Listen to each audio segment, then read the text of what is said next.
and welcome. Today we're going to talk about how to apply industry research grants. This is very important if you are considering to do industry focused research. Over the last few days, I have covered various aspects of industry focused research, like what you can see here: benefits of industry research for PhD students, a methodological guide when doing academic versus industry research, how to identify research problems for industry, what is industry focused research, why is it relevant, how to approach industry partners, and so on. So in today's session, it is a continuation of the same theme of research topic, and that is how to apply for industry-based research grants.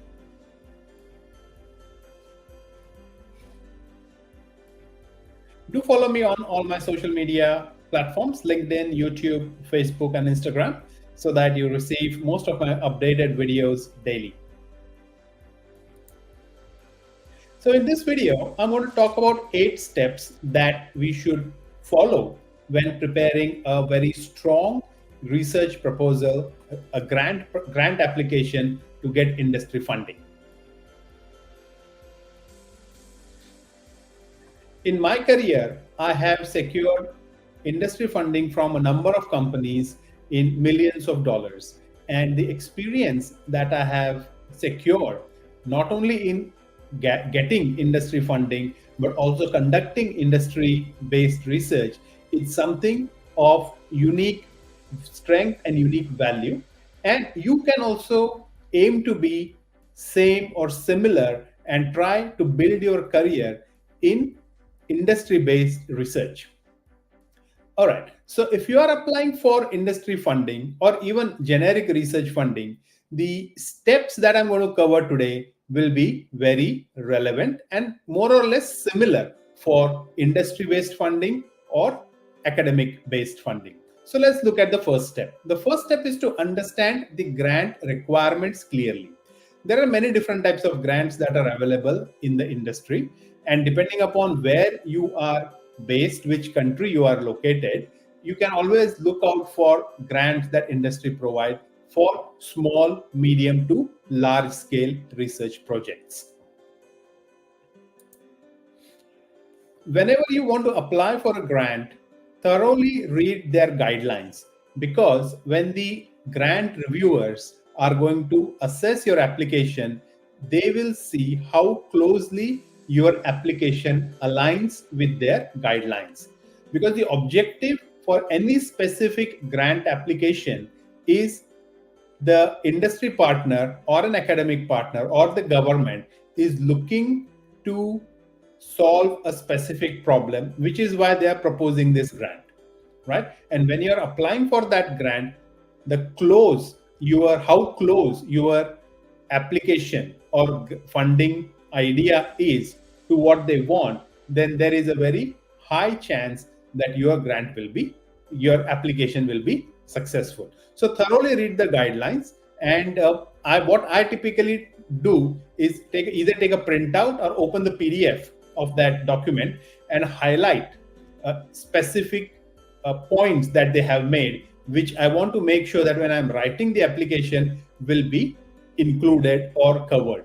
And another thing that I try to do when writing a grant applications is I will select specific terms or words or phrases that the grant application guideline uses to incorporate that into my application. That's one of the tips you should follow as well, because grant applicants, reviewers are more likely to check whether the application that they are reviewing covers the points that they have mentioned in the grant application guidelines. So do that. Next, identify what are the key themes, priorities, and interests of that funding body.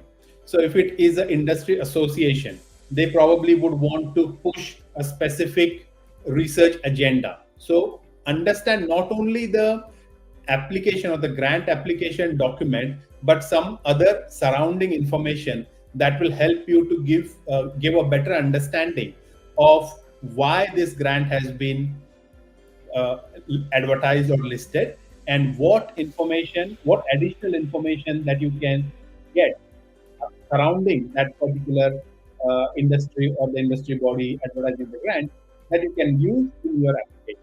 So do that background research uh, properly, thoroughly, so that you understand the context in which this grant opportunity is coming from. And if you can align your research application or your research project to that guidelines, to that priorities, or to their interests and themes, the likelihood of you securing the research grant increases substantially. Next point to remember is to start early. Give yourself sufficient time to prepare the application in a best possible way.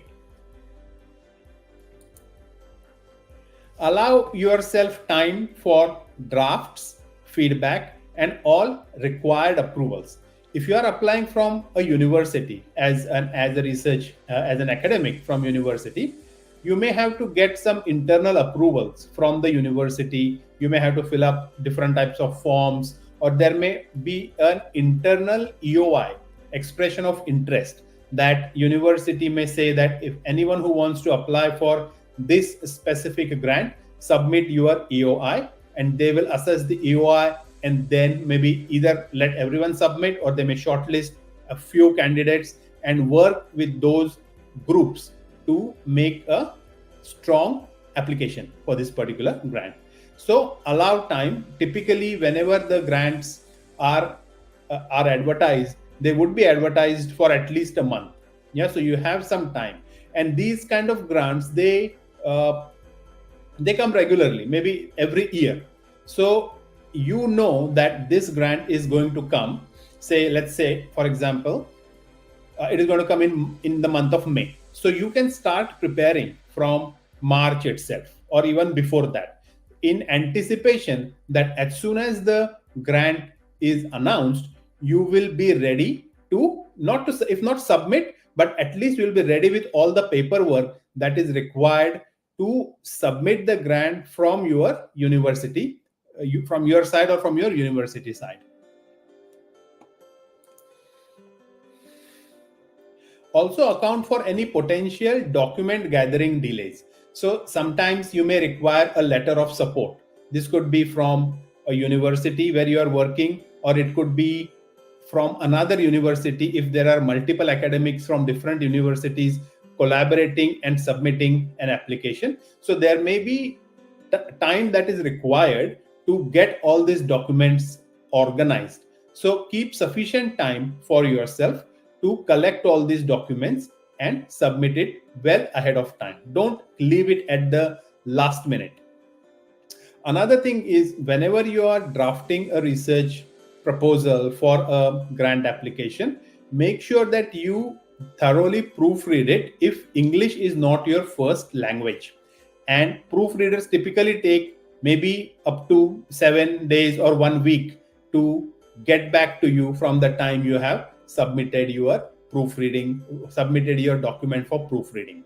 So if that you have to account for that time as well. So ideally, if you know that a grant is coming, have your research proposal more or less ready, have your collaborating partners from different universities or different organizations who want to join with you, talk to them well in advance that this grant is going to be announced shortly, and we think we have a very strong business case to secure this grant. Let's begin the work earlier on, collect all the documents, keep it all ready, and the moment the announcement is made, download all their required application forms. Sometimes granting bodies, they have their own templates. Maybe there is a template for budget, there is a template for risk management, project plan. So although your content may be ready, you may have to move that content to this templates or these forms that the particular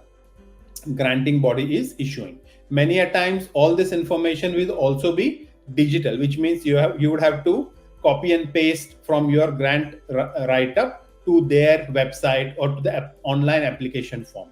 So keep in mind that there would be time that is needed to do a very proper grant application.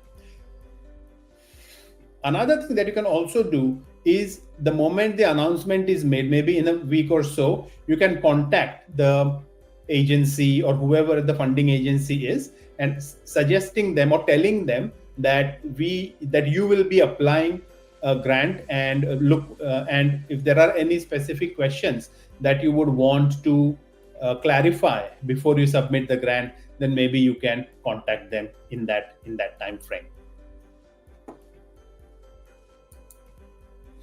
Next thing is, you should have a very strong and a convincing research proposal.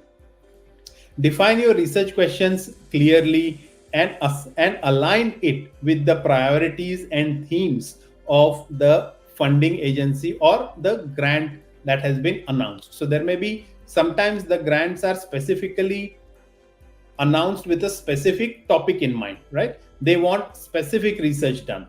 Although there may be different research questions that you could propose, but if it is a very specific research area or research question that they want answered, you have to write your proposal against that.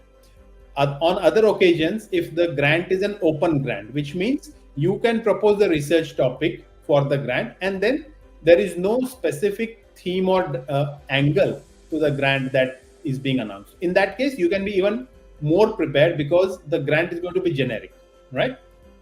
So you can have your research proposal ready. But if it is a specific type of a grant with a specific agenda, you may have to account for writing a good research proposal in the time frame that has been allocated since the announcement of the grant.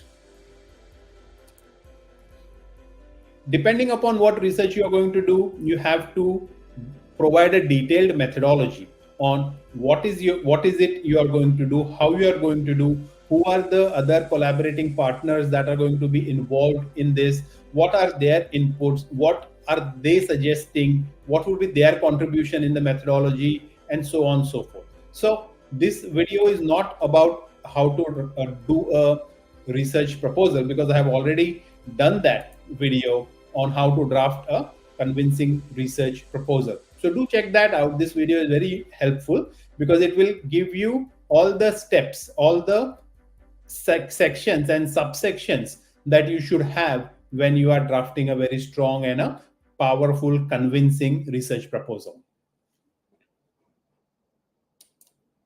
Next, or the fourth step in applying a grant, is to justify the budget. See, any grant that will be announced will say that we will fund anywhere between a minimum amount and a maximum amount per grant application.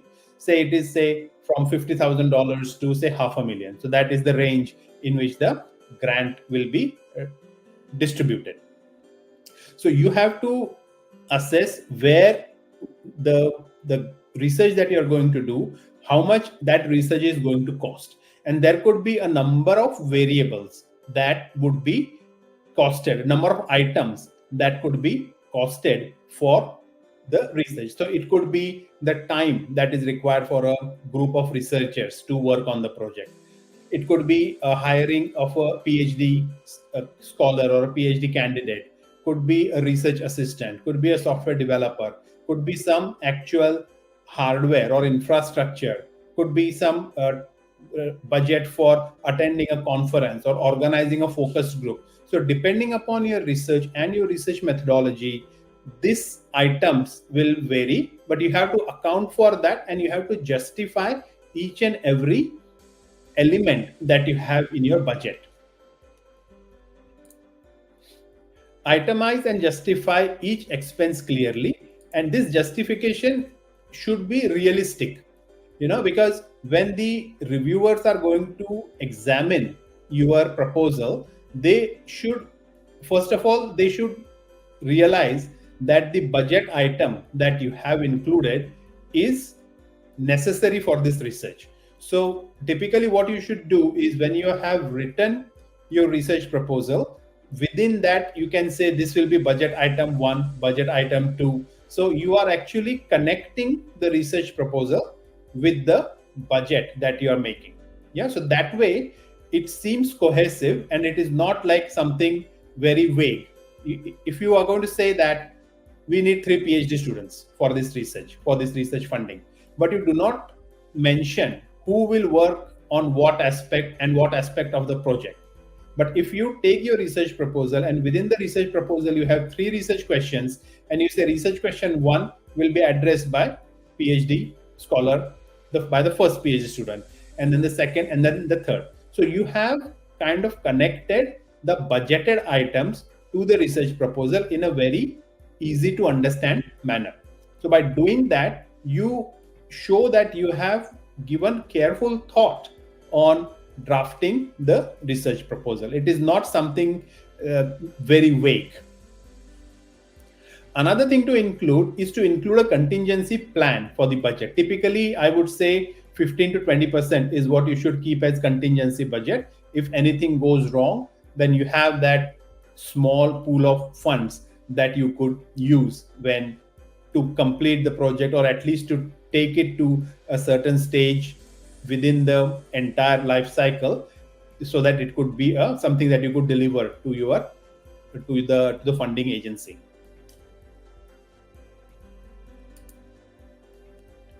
Next thing is research partners. And this is important because this brings the credibility to the team. If you are submitting a grant application which has several experts, maybe even from different universities, working together to be part of this grant, it shows that this is a well-established team, and then they know what they are doing. And everyone in the team should list their strengths, what are their capabilities, why they are part of the grant. I think this is very important, that every investigator or a chief investigator in the grant should have a specific role, and that has to be clearly articulated in the grant application, because otherwise it will not be same like the budgeted items, right? If you don't know who is going to bring what value to the grant, why are they present in the grant application? That is the question that the reviewers may have when they're looking at your application. So for each member of the team, highlight their strengths and expertise and how they will add value, what deliverable or outcome will they be responsible for. That has to be there in the research proposal. Another thing that you can do, and this is actually very important, is if you have done some successful collaborations in the past, this could be another grant application. This could be you have supervised or co-supervised a PhD student, one or more PhD students to completion in that field. It could be you have got some additional funding, you have done some industry projects, you have a joint publication. Anything that shows that you have done the worked together in the past, and it's not that you're just coming together for this grant, So having that existing collaboration with your research partners is a very strong indicator to the committee, to the funding agency, that these people have the credibility, have the experience, and they can work well. Because one thing that the granting body can think about is, how do we know that they would work well and do the research that they have suggested that they will do if they haven't worked together in the past? So if you think from the funding agency's perspective, these are the questions that would come to their mind. Next is clarity and conciseness. Whenever you're drafting a research proposal, make sure that it is very clear. It is written clearly so that the reviewers, when they are reading your proposal, they don't have to think too much. Your document, your proposal should be so nicely written, so clearly written, and without too much jargon, without too much fluff. It should be right to the point. This is a problem. This is what we want to do. Then you can say, why do you want to do this? You can give some justification, give some reasoning, maybe even put some statistics that show this problem is costing countries millions of dollars or billions of dollars. It is not good for the environment, and so on and so forth.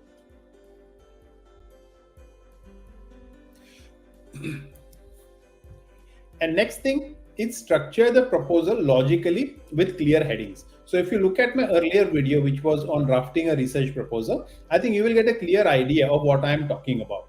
So every research proposal should have specific sections, or sometimes the granting agency or funding agency mentions what are the headings under which you should be filling up your research proposal. Right? Sometimes they have headings: objectives, significance, 100-word summary, 20 or maximum 18 to 20 words of the title, and so on and so forth. Many of the grants will mention specifically that this section should only be 250 words, 300 words, or even characters. They would mention 2000 characters, 500 characters, like that. So try to stick to that, stick to those headings, and ensure that your proposal is very clear and concise and easy to follow, basically. Formatting guidelines. I briefly mentioned this just now. If you have to submit a Word document as your research proposal, then follow the template that they have given. They may have mentioned that the application, the font size should be 10 or 12. It should be Times New Roman. There should be specific borders on all four sides of the document. The line spacing should not be more than 1.5, or whatever their guidelines are. You have to strictly adhere to that formatting guidelines. And the reason why these formatting guidelines are there is from the examiner's or the reviewer's perspective. When they are looking at your application, they can see the application, and then they can, if it is all looking similar, it is easier for them to judge as well in terms of the quality and the quantity of the content that you have in your research proposal. If the funder has provided a template or forms, use them. If they have an online portal where all this information has to be submitted, do that. Many a times they will give you a template for Word documents where you have to fill up everything, and then you have to upload it to their online platform. Alternatively, they may have their own online submission system where all these different headings are already there with the text box underneath, and you have to start populating or writing your content inside that.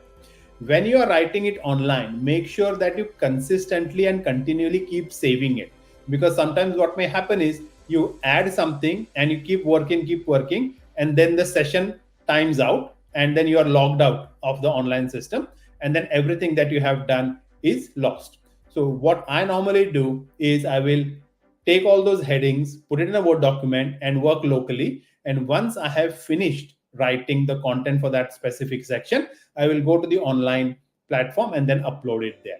So that is a very good way to follow. Next important, and probably the last step that I would want to cover today, is seek feedback. Whenever you write a proposal, if it is only you reading it, you may not find out whether it is easier to read or if there are any areas within the proposal that are confusing. So what you should do is finish writing your proposal, whatever the content you want to write, and keep some time, send it to your colleague, send it to somebody, a professional editor, let them read it and give you some feedback. Sometimes within universities, they may have the research department who may also provide this service where they read your proposal and give you feedback before you submit it to the granting funding agency. Sometimes they may have mentoring groups where senior academics provide mentorship to early career researchers. So they may read your proposal and give some feedback and so on. So keep some time, because this feedback is important, and this feedback will help you improve the proposal. And people, when they read it, they will pick up some points which you did not think that were clear or not clear, but they will think, oh, what do you mean here? It is not clear. This part needs to be explained a little bit in a better way. I am a bit confused when I read this. This research question is not clear to me. When you mentioned this methodology, why you didn't say this? And things like that. When you let people read your writing, they will give you a lot of feedback, and use that feedback to your advantage, and refine your proposal based upon the feedback that you receive. And once that is done, you will have at least had 3 or 4 people look at what you have written. They will not only provide feedback on the content, but they can also provide some higher level or a conceptual feedback saying that, have you considered this aspect of your research? Could you consider tweaking this research question a little bit, because that will be much more impactful? Have you thought of this? Have you thought of that? So this kind of feedback or input that you can get will only happen if you leave some time for others to give you feedback. So which is why at the very beginning I mentioned that start early. Whenever you're applying for a grant, and if you know that a specific grant is going to be announced sooner or in the coming in the coming future, you can be prepared in advance. And getting this feedback at the last minute can also be difficult, because people may be busy. They may have their own activities or their tasks of work that they have to do. So if you give them some good amount of time, maybe a couple of weeks, then I think you will get good response, good feedback, and you will also have time to incorporate that feedback to finalize and improve your proposal before it goes out for evaluation to the reviewers. So that is all for today's session. I hope this will give you some guidance on how you can start preparing for grant applications, whether it is industry funded research or if it is academic research.